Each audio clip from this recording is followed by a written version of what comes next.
Hello students, मैं doctor Varun मारू, सहायक प्रोफेसर ऑफ पॉलिटिकल साइंस।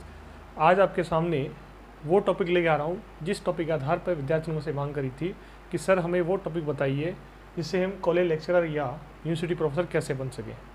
तो इसके लिए मैंने दो चार्ट बनाए हैं। एक बताया मैंने कॉलेज लेक्चरर बनने की प्रक्रिया, एक बताया मैंने यूनिवर्सिटी प्रोफेसर बनने की प्रक्रिया। तो हम पहले डिस्कशन करते हैं कॉलेज लेक्चरर बनने की प्रक्रिया। ठीक है, कॉलेज लेक्चरर बनने की प्रक्रिया के तहत सबसे पहले क्या किया जाता है, कोई भी विद्यार्थी XYZ MA करता है, master of arts, master of commerce, MCOM, master of science या कोई भी PG प्रोग्राम या स्नातकोत्तर डिग्री लेता है। ठीक है, फिर वो विद्यार्थी साल में 2 बार NTA नेट या UGC नेट के एग्ज़ाम में बैठता है, एग्ज़ाम देता है, और CSIR नेट। इन दोनों नेट में ये अंतर होता है कि NTA नेट जो होता है इसके तहत बच्चा सामाजिक विज्ञान आर्ट्स का विद्यार्थी या कॉमर्स का विद्यार्थी नेट का एग्ज़ाम देता है, और CSIR जो नेट है CSIR ये खासकर साइंस के सब्जेक्ट्स के लिए होता है। हालांकि इसमें एक कॉमन सब्जेक्ट भी है ज्योग्राफी, जो कि जूलॉजिकल साइंस के अंदर आता है। यानी भूगोल का बच्चा NTA नेट का एग्ज़ाम दे सकता है, भूगोल का बच्चा CSI नेट का एग्ज़ाम भी दे सकता है। ठीक है, अब ये जब क्वालिफाई कर लेते हैं तो उसके बाद दो तरह के नेट के विद्यार्थी होते हैं। एक वो विद्यार्थी जो कॉमन नेट है, एक वो विद्यार्थी जिन्होंने नेट का एग्ज़ाम पास कर लिया, उसमें उन्होंने टॉप किया है।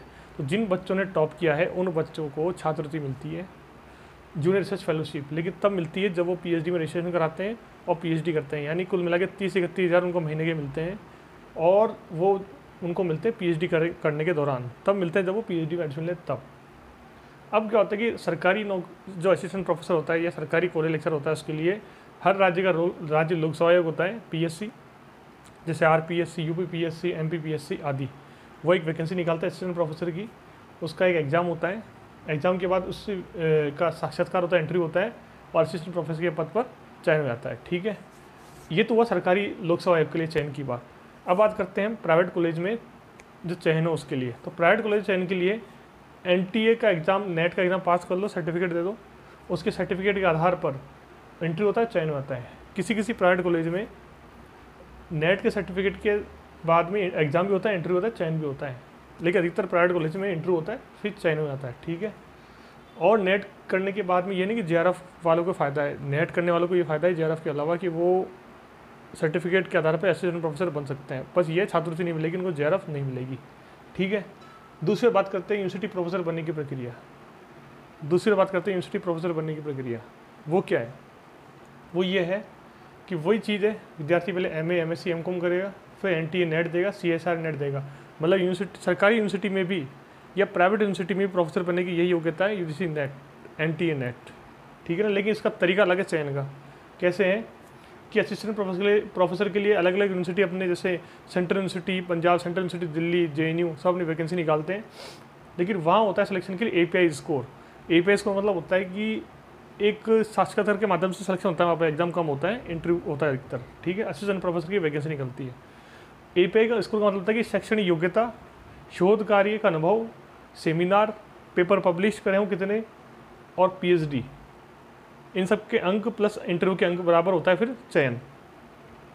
ठीक है ना, PhD का अंकों में लाभ होता है, जैसे 100 में से 30 अंकों की PhD होती है तो नेट करने वाले विद्यार्थी पीछे हो जाता है, क्योंकि 30 अंकों का लाभ मिल जाता है PhD करने वाले छात्र को। ठीक है ना, तो ये चीज़ होती है, PhD करने वाले छात्र को लाभ मिल जाता है अंकों का। आई बात समझ में।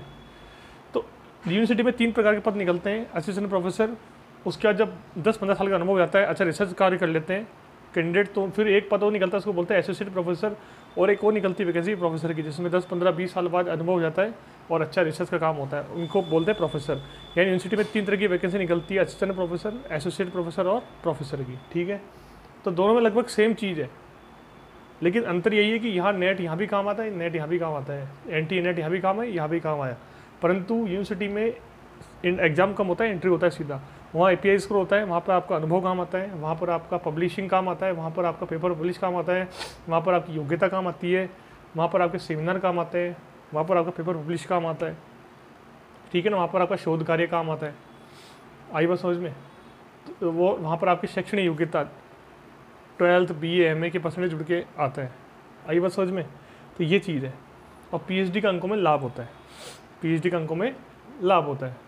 असिस्टेंट प्रोफेसर, एसोसिएट प्रोफेसर, मतलब कि असिस्टेंट प्रोफेसर के बाद में एक वजह से निकलती है यूनिवर्सिटी में, उसको बोलते हैं एसोसिएट प्रोफेसर, और एसोसिएट प्रोफेसर के बाद में होता है एक प्रोफेसर। ठीक है ना, तो ये 3 अलग अलग पद निकलते हैं यूनिवर्सिटी में। जबकि कॉलेज लेक्चरर बनने की प्रक्रिया ये है, मास्टर डिग्री करने के बाद में NTA नेट का एग्ज़ाम होता है, और फिर UGC नेट के बाद में, जो कि वर्ष में 2 बार होता है, ये CSR नेट का एग्ज़ाम होता है, उसके बाद में क्वालिफाई करते हैं, JRF होता है, नेट होता है, और फिर RPSC या लोक सेवा आयोग जो भर्ती निकालते हैं उसका एग्ज़ाम होता है, फिर बाद में उसके इंटरव्यू भी होता है, फिर बाद में उसका चयन होता है। आई बस समझ में।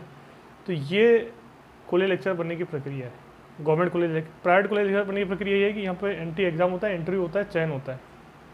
ठीक है स्टूडेंट, तो ये रहा आपका कॉलेज लेक्चरर बनने का और यूनिवर्सिटी प्रोफेसर बनने का एक वीडियो। ठीक है ना। आपको वीडियो कैसा लगा कमेंट सेक्शन में कमेंट करके ज़रूर बताइए। Thank you, bye.